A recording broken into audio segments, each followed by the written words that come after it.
Earth's greenhouse effect greatly affects climate. See if you can describe how carbon dioxide and water vapor cause the Earth's greenhouse effect. Also, see if you can describe how the greenhouse effect maintains the surface temperature of Earth. Scientists have long known that the presence of an atmosphere keeps the surface of the planet warmer than it would be without an atmosphere. In fact, without an atmosphere, the surface of the Earth would be about 30 degrees Celsius cooler than it is now.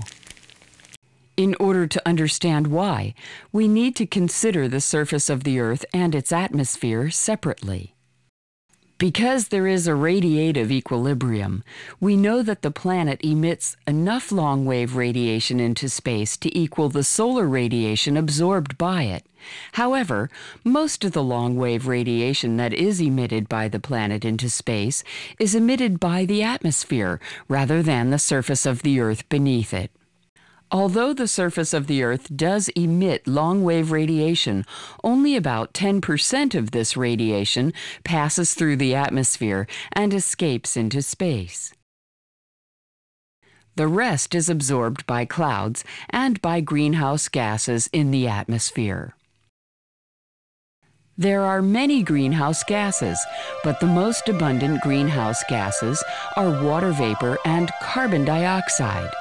Short-wave radiation from the sun passes through greenhouse gases, but long-wave radiation is absorbed by them. Greenhouse gases absorb long-wave radiation that is emitted by the surface of the Earth. Subsequently, they re-emit the energy as long-wave radiation in all directions.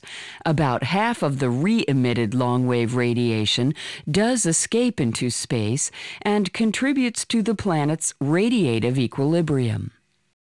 About half of the long-wave radiation emitted by the gases is directed back toward the surface of the Earth. As a result, a continual exchange of long-wave radiation takes place between the surface of the Earth and the atmosphere above it. The long-wave radiation contained in this exchange causes the warming effect known as the greenhouse effect.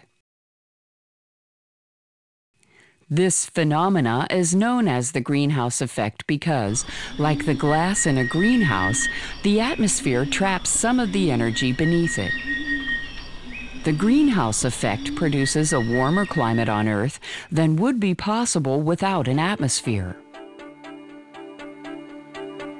In summary, water vapor and carbon dioxide allow solar energy to penetrate Earth's atmosphere but prevent much of the long-wave radiation emitted by the surface of the Earth from escaping to space. This trapping of long-wave energy is called the greenhouse effect and enhances the surface temperature of the Earth.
Fossil fuels and the greenhouse effect. How does energy recovery from fossil fuels create greenhouse gases? What is the greenhouse effect? Are all greenhouse gases the same? These are the questions that we'll answer in this video. There are at least two pressing issues with the use of fossil fuels. One is that recovering the energy from fossil fuels results in a range of known biotoxins emitted to the air, water, and land. In this video, we will focus on one particular category of emission, greenhouse gases. The second issue is that fossil fuels are a non-renewable resource. Let's start with the greenhouse gas issue. The greenhouse effect is a phenomenon named after where it often occurs, greenhouses. As you probably know, greenhouses are buildings designed to grow plants. They typically have roofs or walls of glass. Glass, which is mostly made of a compound called silicon dioxide, is transparent to visible and ultraviolet light. However, it's not transparent to infrared light, which is another name for what we call heat. In a greenhouse, ultraviolet and visible light enters the building. It is absorbed by the building's contents, with some of the energy being re-emitted as lower energy infrared radiation. The infrared radiation is then trapped in the building, resulting in a slow rise in temperature. This, of course, is the same phenomena that causes the interior of a car to heat up on a sunny day when the windows are closed.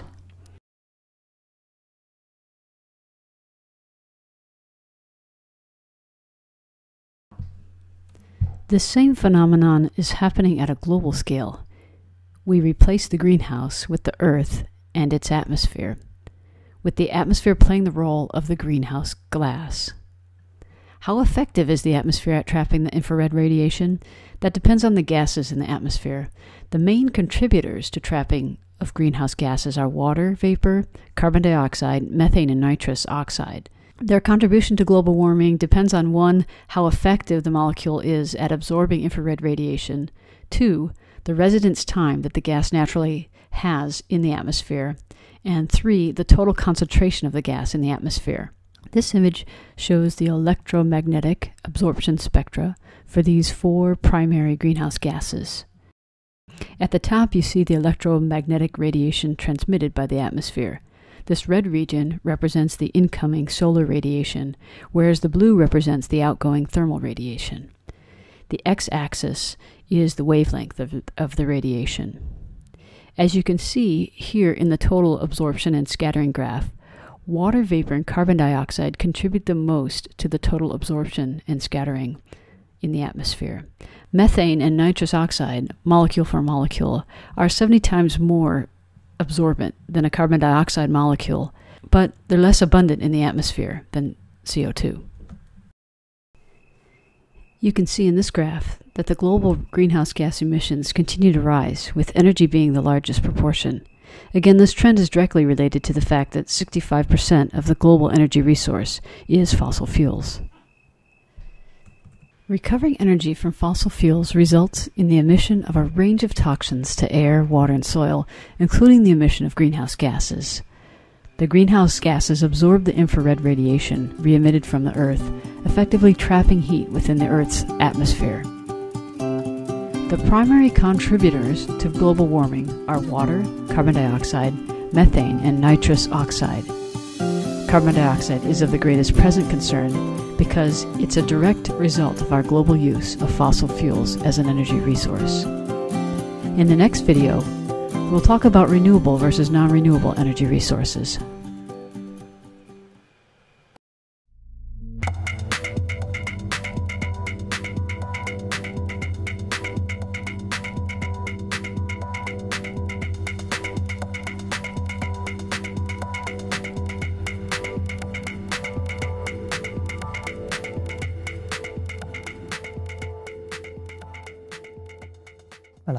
Today I'm going to tell you about the greenhouse effect, and I will show you a very simple model so that you become familiar with this important concept in order to understand climatic changes and understand how the climatic change system behaves. So we'll talk about the greenhouse effect in the Earth atmosphere. I will talk about the radiative balance. And the radiative balance.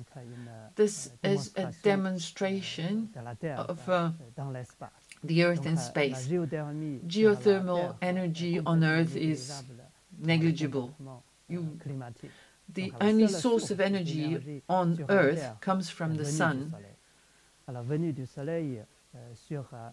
on a visible wavelength. We receive visible energy from the sun. Earth also releases energy in the infrared wavelength. There, therefore, is a balance between the energy received from the sun and released by the Earth. On this slide, we see a model, a zero-dimension model, a 0D model. We can then make an average for all of the Earth. Let us look first at the energy received from the sun, PR2S, S being the solar constant. The energy received from the sun on a surface perpendicular to the sun rays. Then we have energy being reflected by the albedo, by the Earth's reflectance, PR2S alpha. Alpha is a reflectance factor called albedo, planetary albedo. The Earth will release energy in the infrared wavelength from all of the Earth's surface, PR2 sigma TE4. TE is the emission temperature. Therefore, there is an equilibrium, a balance between the energy received and the energy emitted by the Earth. Let us take now the various conventional parameters, such as the sun constant, assessed as 370 watts, 1,370 watts per square meter. The Earth albedo will be 30%, meaning that the emission temperature, the apparent temperature, will be minus 18 degrees Celsius. With this kind of temperature, life would not be possible on Earth.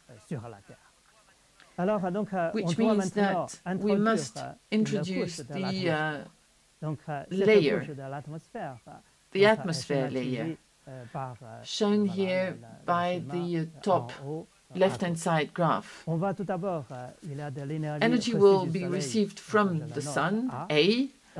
The energy is then partially forwarded towards the Earth's surface with a tau factor, so the quantity received on Earth is B. And I said earlier that Earth also releases energy, which is then called C, and this energy is partially forwarded through the atmosphere. It escapes the atmosphere with a T factor. Energy, and the atmosphere releases energy upwards and downwards. This is E. There are two very simple equations resulting from this graph. At the top of the atmosphere, A equals D plus E, and there is a balanced quantity of energy. The same can be done on the Earth's surface, B equals C minus E. So again, here we have a balanced equation. It is then possible to obtain the surface temperature and the atmosphere temperature. Here we talk about Ts, the surface temperature, and Ta is the atmosphere temperature. We now know that the Earth ground temperature is 282 K.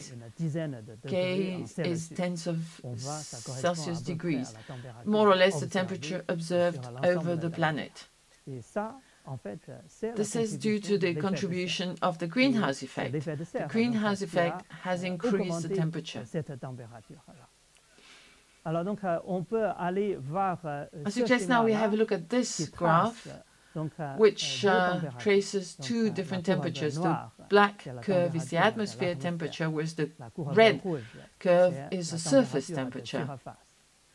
We see that the two curves of temperature will vary depending on the x-axis, the infrared transmissivity, i.e.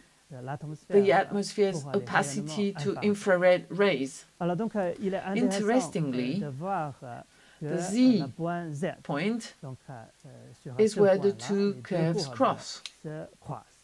At this point, the greenhouse effect is zero. There is no greenhouse effect on the Z point. This is due to the fact that infrared transmissivity is exactly the same as solar transmissivity.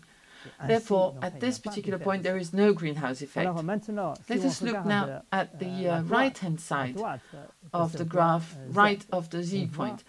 We can see that the air temperature is greater than the surface temperature. Therefore, right of the Z point, we have what we call the sunshade effect or the umbrella effect. The sunshade effect probably played an essential role on Earth. We have reason to believe that 65 million years ago, dinosaurs disappeared from the planet Earth, probably due to a substantial sunshade or umbrella effect played by the atmosphere. But this is not the topic for today. Today we're going to talk about the greenhouse effect. And the greenhouse effect is everything that is left of the Z point. Left of the Z point, we have Ts, the surface temperature, which is always greater than the TE and TA temperatures. And this is due to the fact that we have the atmosphere layer causing the greenhouse effect. This is my definition of the greenhouse effect, which is slightly different from the traditional notion of greenhouse effect, based on a differential notion between radiative properties, the solar rays and the infrared rays. And this difference, the radiative property, is what causes the natural greenhouse effect in the atmosphere, which in turn leads to an increase in temperature on the surface, providing temperatures which are compatible with life on Earth.